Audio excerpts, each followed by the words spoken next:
Hello folks, and welcome to Minecraft. This is Crazy Boy Studio here, and today I'm doing a reply to one of my commentators' requests, and it's going to be a bit of a tutorial on logic gates and redstone in general. So first off, I'm going to start off with very, simple basic stuff. So now we all know, okay, you supply power to redstone, it turns on. You got a torch, won't work like that because that'll also power the redstone. Now, first, come to one of the basic components in redstone logic, which many people are familiar with, and that is the inverter, also known as the NOT gate, which means that the power is on when the input here is not on. You turn it on, turns off. We're all familiar with that. Now over here, we have an OR gate. Basically how this works is the power is on as long as all of the inputs are off. If one of the inputs turns on, the power turns off. Very useful for certain things. Like for example, say you have to flip several switches to open a door to get out of some area. You have to find all the switches and turn all of them off in order to turn the output on. Now over here we have a NOR gate, which is basically kind of like the same as this, but the opposite. Wait. Oh, I'm sorry, folks. All right. The the NOR gate is the one where if any of the power sources are on, the output is off. This has an inverter tied to the end. So this is where if any of them are on, that's on. So say you have to turn something off, you'd have to flip all the switches to turn it off. Get it? Make sense? Hope it's not too confusing. Alright, sorry if the video seems a little laggy. It's just, can't help it. Doesn't seem too bad right now, though. Alright, next we have the AND gate, which is a fairly useful one. What do you have here? Okay, you have these two torches. These would be like your inputs, and this would be output.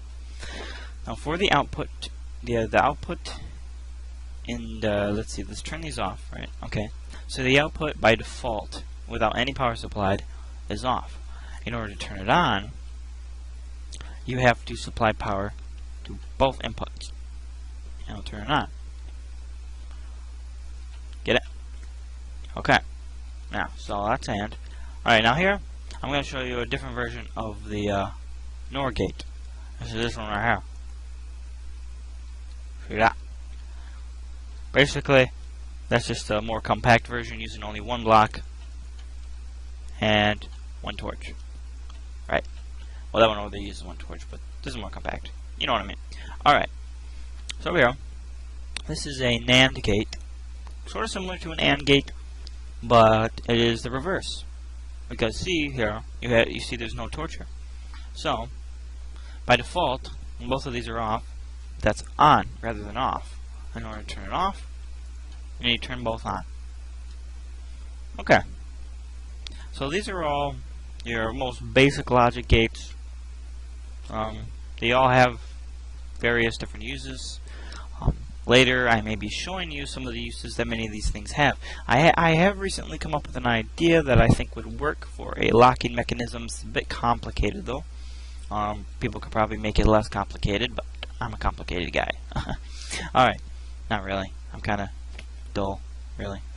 Alright. Now this here is an XOR gate.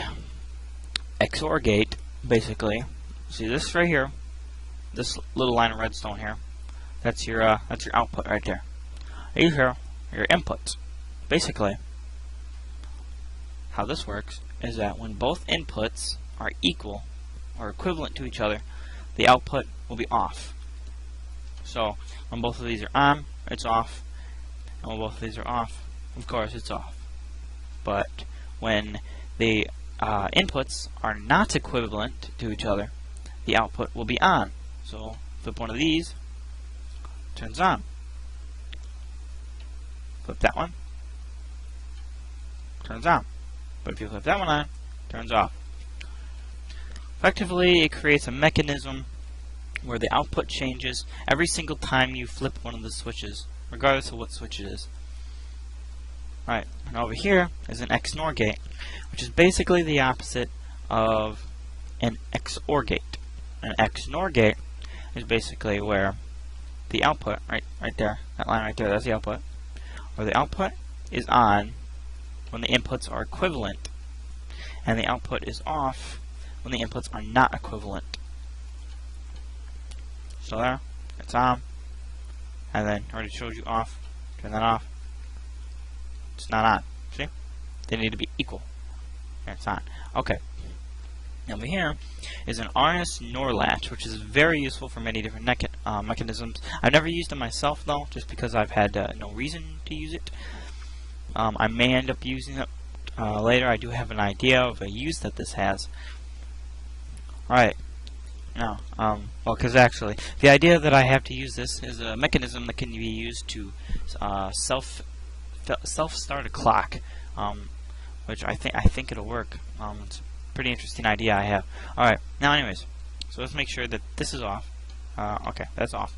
Now, as you can see, this side is off, that torch is on, that torch is off, this side is on. Now when I flip this torch, boom, and flip it back, now it's off, this side remains powered. Basically how the RS NOR latch works is that when you supply power to one side, the other side will turn off, and the side that was powered will remain powered forever until the other side is supplied with power. Very useful. And over here we have a D flip-flop.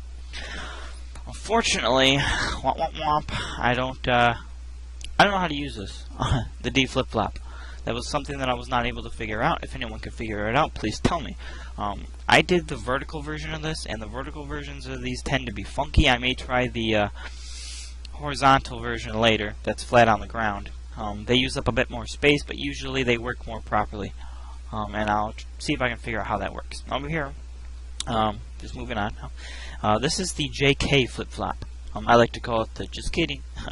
Anyways, doesn't really make sense when you think about it, but alright. On this flip-flop, this gate right here, you have three inputs. You have the J input, the K input, and the clock input. So basically, if you see, if I flip it, this is the clock input, which is, in the end, supposed to be what changes the output. Now, if you see here, I'm flipping that, it's not doing nothing. In order for the output to change, the J and the K inputs both have to be on. When both of those are on, then the clock or the C input will change the output every time power is supplied. So basically you'd have a clock here and have it going around, and it won't be doing anything until you finally turn both of those on. Very useful. Many different applications. And over here is the T flip-flop. Now this is one of my favorite gates, and basically it's just very simple. How it works is that the output changes every time power is supplied. So whenever you supply, it just flips. The output flips. Creating one way to do a double door.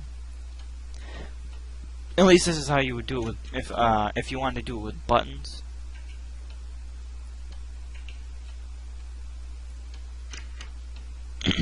Now if you wanted to do it with switches, there is a much simpler way that buttons would not work for, which I have built right over there. See, that's all over here. Alright, then I'll go show you this little neat little thing I built over here. Let's try to zoom over there. I got single player commands on. Alright. Here I have a XOR gate, I believe. Yeah, an XOR gate. And here I have a door, and I have two switches. Each one is hooked up to one of the inputs. Now, of course, if this was a real door, I'd have everything hidden underground, you know, if it was like going into a real building. Now, as you can see, when I flip this switch, it opens. When I flip this switch, it closes. So basically, it creates a door that you can open or close from either side. Pretty cool, huh? Alright. Now, let's see here. So, basically, that is it for the basic of Minecraft logic gates. Now, what I plan to do is I will go over these gates in more detail, and more of the complex ones I will show how to create in a step-by-step process. But first, I would simply like you guys to tell me which ones would you like me to go over first. Would it be the XOR XNOR? As you can see, the RS-NOR latch is pretty simple to recreate, so I won't really go over that. And until I learn how to do that, I won't go in more depth with it. So, XNOR, XOR, the JK, or the T. So, which one would you guys like to see me go over? Now, as it gets dark, I am pretty much out of time here. So, just tell me what you guys want and how you liked my little tutorial here. I definitely plan to do more.